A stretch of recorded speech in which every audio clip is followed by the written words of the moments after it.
Your question. Yes, thank you, Chairman. Whilst I'm sure we're all supportive of governments investing heavily in infrastructure, the majority of the spend appears to be largely on mega projects. For instance, M25 was confirmed yesterday, $5.5 billion, Crossrail 15 billion, which appears to effectively disenfranch many small to medium enterprises from tendering for such projects.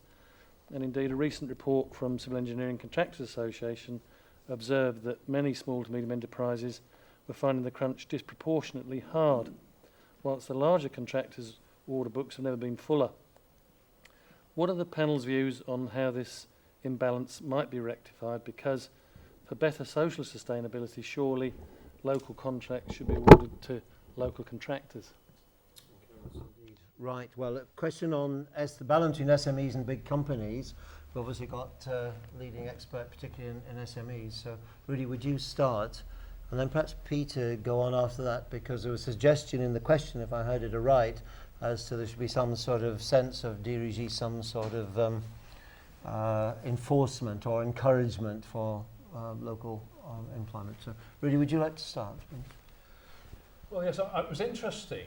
I mean, this question does jill a bit with me, because I had a complaint from one SME fairly recently about the fact that there'd been, that whereas their local authority tends to let maintenance agreements in smaller packages so that they'd have a chance of taking on these contracts, they're now finding all these are now being packaged up and let out to larger contractors on the basis that the authority thinks it's going to get a cheaper deal. Well, I thought we moved on from that, but obviously we haven't. But, you know, about 6 years ago, the Better Regulation Task Force, which, well, it produced a report that dealt with this very issue. I think it came out in May 2003. I can't remember the exact title of the report. But what it said to public sector and what it said to governments was, well, if you think you're going to get value for money by doing it this way, by packaging up your contracts in this way, you're badly mistaken. And the reason you're badly mistaken, because you're losing out on the value for money that smaller businesses can provide, in the sense that they tend to be light of foot, particularly if you're talking about things like maintenance arrangements. They tend to be light of foot, they tend to be more flexible, they tend to be a little more passionate about what they're doing. And all that effort, all that kind of motivation is lost when you let work in this way to larger organizations. And I've heard this problem repeated many, many times. So, what should be done? Is anybody doing anything about it? Again, we've got reports, but nothing happens.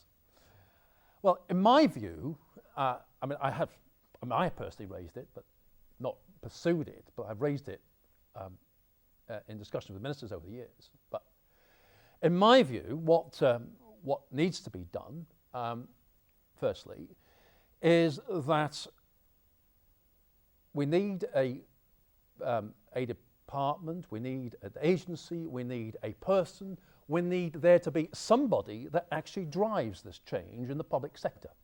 I just focus on the public sector. Now, again, I keep apologise for going back to this report, but it says a lot, this House of Commons report I've just referred to. It says there should be a chief construction officer to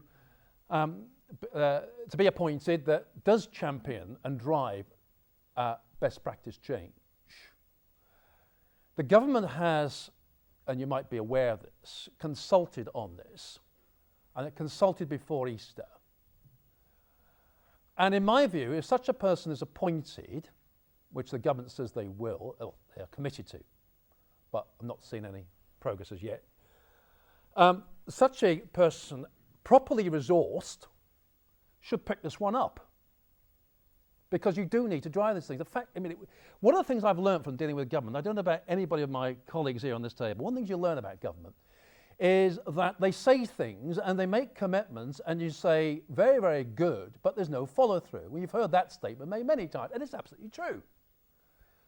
So if we're going to have a chief construction officer, I would see that being his or her role. My only problem with that, what I'm worried about, is that the government, knowing government as some of us do, is that they will give everything to do with construction to this person, and they will load this person up such that this person doesn't have time or resource to deal with these kind of important issues. That's the danger, and we need to watch out for that. The other point in relation to local authorities, particularly directed at local authorities, what does the Audit Commission do these days? Well, the Audit Commission is supposed to look after the delivery of best value, because local authorities under statutory duty to deliver best value. They run a regime of auditing, district auditing, and it would seem to me that district auditors should be asking questions, because they're about value for money and procurement, which they do, I know, but maybe a bit more, and saying, well, why have you packaged this particular work up when clearly the evidence is that smaller firms could deliver more efficiently and effectively delivering you better value for money? I'll stop on that, James. Thank you. Peter, you know a lot about local government. Would you like to? Yes, well, I mean, wouldn't consider myself to be a procurement expert, but I mean, I think that last point's an interesting one in terms of the sort of inspection regimes that local authorities have to work under, and whether there are ways in which that regime can be modified to encourage or to bring in this dimension. I mean, I think that the agency that potentially has the greatest opportunity to make a difference is the Homes and Communities Agency now, because that's just been set up, obviously with the merger between English Partnerships and the Housing Corporation. It has a lot of money and has to deliver a lot of houses and new communities in difficult circumstances.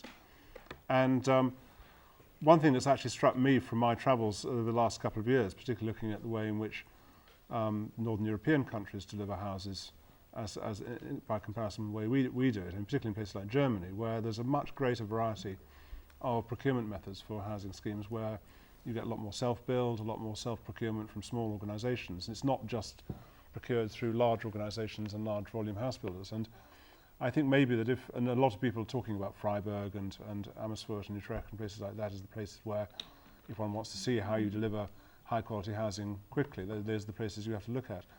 And they do use a lot greater variety of procurement methods, including a lot of small businesses. And I think that you know, it may well be that learning from those countries, that we could be bringing in ways that will actually provide this variety and the additional stimulus that we're looking for. Thank you. Just briefly, Ted, and then we'll throw it open. And Sandra, if you have got anything to add, just briefly, then we'll go on. In terms of the local labour issue, I'll come at it from a slightly different angle in terms of sustainability. And again, I think some of the figures in terms of transport to and from site and so on and so forth is actually skewed and needs looking at. The reason I say that is if you take the A421 project in Bedfordshire, a whole camp of caravans is beginning to emerge in the Bedfordshire countryside, which, if you measure CO2 transport of labour, is brilliant, because the labour walks to work, but it doesn't help the local community. And I really do think it's an issue. I don't have the answer, but it is an issue that needs to be seriously addressed, and skewing figures in terms of CO2 transport and what have you aren't going to do it. Do you want to come back on anyone, John, or anybody else like to follow it up? Yes. Well, John, do you want to go first, and then Sandra finishes off? Thank you. No, I welcome comment from the panel, and particularly the view that Homes and Communities Agency